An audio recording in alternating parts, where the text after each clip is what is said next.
Hello and welcome to another episode of ViTAC University. You've bought the best kit on the market. Now let's make sure that you know how to use it.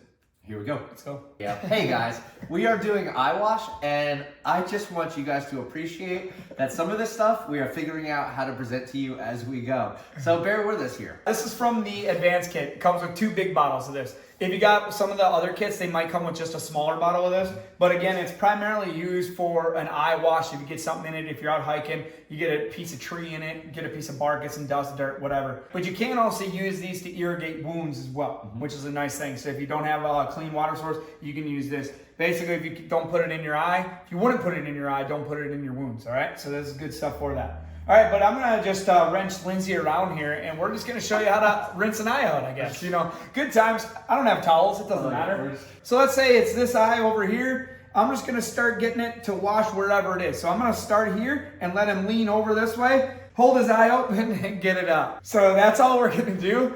But really, you can keep squeezing this thing. You can actually add a pretty good pressure to this thing, making it like a super soaker. So I love it. And communicate with each other. If it's something that you're using this, it's probably not a penetrating eye trauma or something really significant. It's more of a comfort issue. So all of you, if you've had something in your eye, you can feel it. As Sterling has me still laying down in a good position, eye open, let me close my eye for a second. Like, can I still feel it? Let's make sure that the product is out of there before we continue on. absolutely.